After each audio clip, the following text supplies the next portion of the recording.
शिव गुरु के चरणों पर प्रणाम करती हूँ। माता पार्वती के चरणों पर प्रणाम करती हूँ। मेरा प्रणाम स्वीकार हो। साहेब भैया के चरणों पर प्रणाम करती हूँ। नीलम दीदी के चरणों पर प्रणाम करती हूँ। मेरा प्रणाम स्वीकार हो।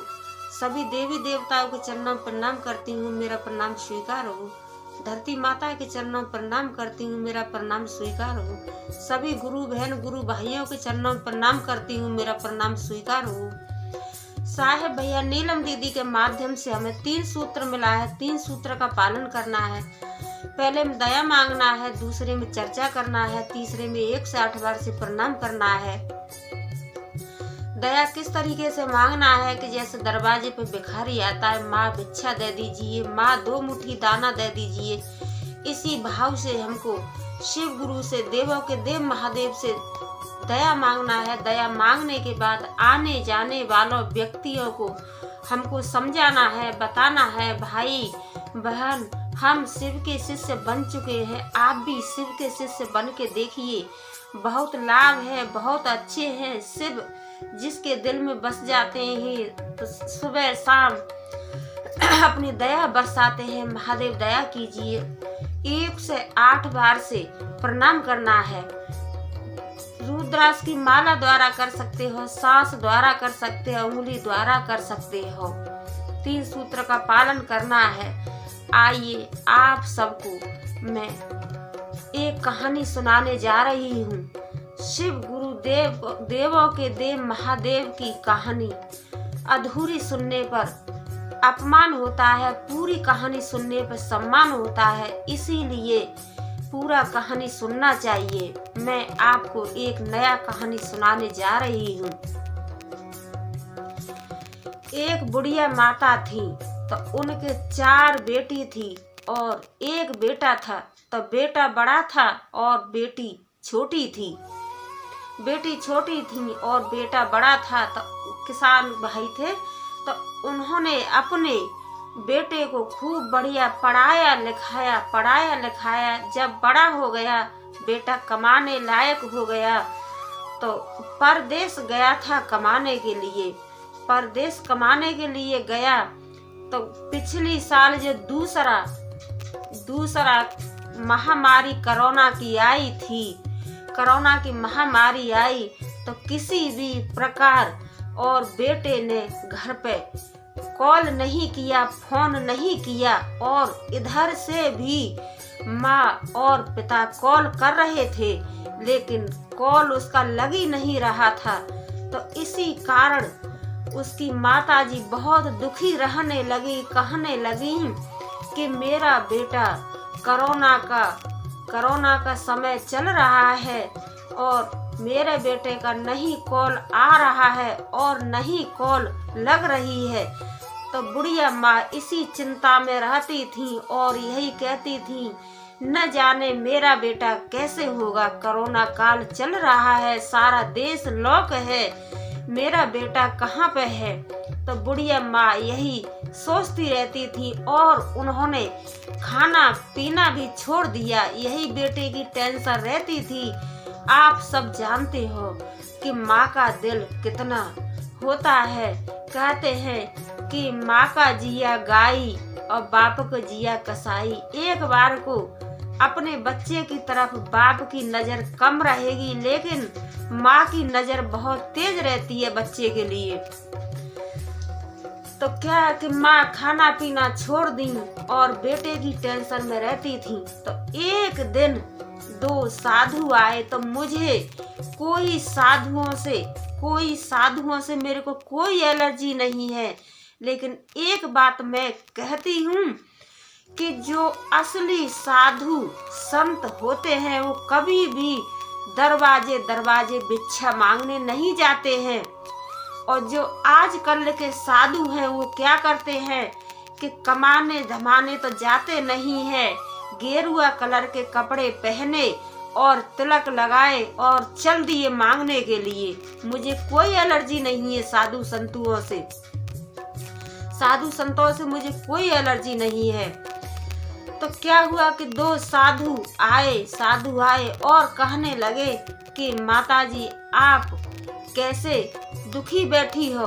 तो माताजी बताने लगी कि साधु जी मैं क्या कहूँ कि मेरी 4 बेटियां हैं और एक बेटा है, गया है परदेश कमाने के लिए, और अब कोरोना की महामारी चल रही है। मेरा बेटा कॉल नहीं कर रहा है और मैं इधर से भी उसके पास कॉल कर रही हूँ तो उसकी फोन लग नहीं रहा है। तो इतना सुन करके साधु जी कहने लगे कि माँ आप टेंशन ना लो, हम अपना ऐसा एक मंत्र आपको बताएंगे कि आपका बेटा 24 घंटा के अंदर घर पे ही आएगा। तो यह बात सुन करके और माँ को बहुत अच्छा लगा। तो माँ कहने लगी कि हाँ साधु जी हमें बताइए कि हमें क्या करना है। तो साधु जी कहने लगे कि आप पूजा की सामग्री मंगाइए। तो बुढ़िया माँ कहने लगी कि क्या सामग्री बाबा चाहिए। तो बताने लगे कि एक कोरी सी साड़ी बाजार से खरीदिए, जो साड़ी एक कोरी साड़ी खरीदिए और घी मंगाइए और सामग्री मंगाइए। हम आपके घर में हवन करेंगे और अपना एक कॉपी मंगाइए, एक पेन मंगाइए और हम एक मंत्र याद करके और आपको मंत्र देंगे। तो उसी मंत्र को आप जपना तो आपका बेटा 24 घंटा के अंदर और घर पे आएगा। तो इतना बात सुना तो माँ ने जल्दी जल्दी से जो उन्होंने कहा वही माँ ने कर दिया। तो कहने लगे, साधु कहने लगे कि माँ आपके पास कोई नहीं रहना चाहिए, केवल आप ही रहनी चाहिए। तो माँ कहने लगी कोई बात नहीं बाबा, मैं आपके पास अकेली ही रहूंगी।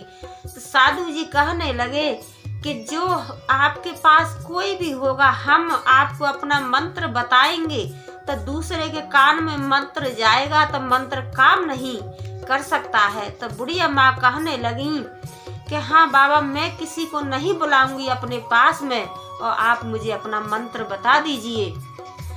तो कुछ समय बाद बाबा क्या किए कि हवन किए और माँ से कहने लगे कि आटा भी लेके आओ और आटा लगा लो और जो आपके घर में जितना पैसा और गहना हो तो उस गहने को और पैसा को लेके आइए। तो उन्होंने आटा लगाया था, जैसे हम अपनी भाषा में बोलते हैं कि आटा मार लिया या आटा लगा लिया। तो बुढ़िया माँ से साधुओं ने आटा लगवा लिया और एक बड़ा सा थारी बराबर जैसे बड़ा सा पराठा जैसा बनवा लिया। तो एक में साधुओं ने और गहना रख दिया, पैसा रख दिए और एक में उन्होंने खाली बना लिया। तो माँ को थोड़ा सा लालच आ गया कि मेरे साधु जी मेरे को मंत्र बताएंगे तो मेरा बेटा भी आ जाएगा और मेरा गहना भी दूना हो जाएगा। तो इसी तरीके से साधुओं ने क्या चाल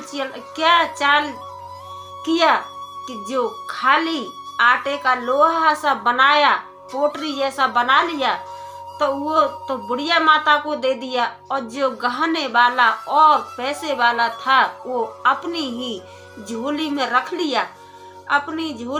लिया और हवन समाप्त करके और कहने लगे कि बुढ़िया माँ हम 4 बजे ही गंगा नहाते हैं, अब हमको जाने दीजिए और जो आटा है इस आटे को आप जमीन में गाड़ दीजिए और 15 दिन बाद इसको खोल के देखना, आपके पैसा और गहना डबल हो जाएगा। तो बुढ़िया माँ ने किसी को नहीं बताया और जितना गहना पैसा था सारा कुछ दे दिया ला करके। बुढ़िया माँ ने किसी को नहीं बताया और गई जमीन के अंदर और गाड़ दिए। और बाबा तो वहां से सवेरे ही बाबा तो 4 बजे निकल गए, कहने लगे कि हमको गंगा नहाने जाना है।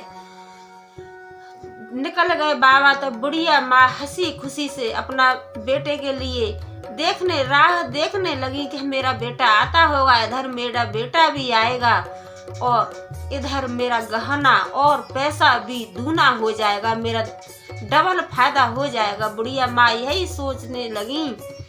साधु जो गहना था, पैसा था, उसको लेकर के चले गए और कहने लगे कि माँ 15 दिन बाद हम आपसे दोबारा मिलेंगे।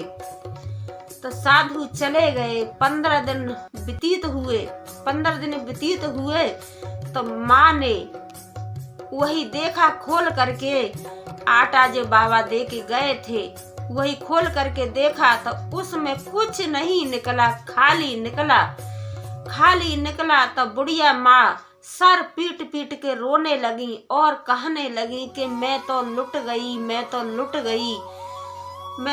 गई। यही सर पकड़ पकड़ के रोने लगी और किसी को बुढ़िया ने बताया नहीं कि मेरा गहना और पैसा साधु लेके चले गए। लेकिन किसी को नहीं बताया। साधु महात्मा आज तक वापस नहीं आए। तो मैं यही कहती हूँ कि आज के जो साधु हैं ये साधु नहीं है, ये चोर है, ये भिखारी है। और जो असली साधु संत महात्मा होते हैं वो कभी भी अपने ध्यान से दूसरी जगह ध्यान नहीं करते हैं। असली साधु संत होते हैं वो बेचारे अपने भगवान में लीन होते हैं। और जो आज के साधु संत साधु नहीं होते हैं ये तो चोर भिखारी होते हैं। मैं कहती हूँ कि मुझे कोई साधुओं से कोई एलर्जी नहीं है, लेकिन ऐसा नहीं करना चाहिए कि किसी का घर का लूट खसूट नहीं करना चाहिए।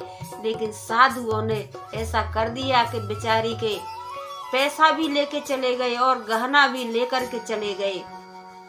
ऐसा नहीं करना चाहिए। मेरे को कोई साधुओं से कोई एलर्जी नहीं है, कोई संतों से मेरे को एलर्जी नहीं है। मैं तो चाहती हूँ कि साधु महात्मा जितना भगवान का नाम लेंगे इतना ही अच्छा होगा। उनके साथ साथ में हम भी भगवान का, अपने शिव गुरु शंकर भगवान का नाम लेते हैं।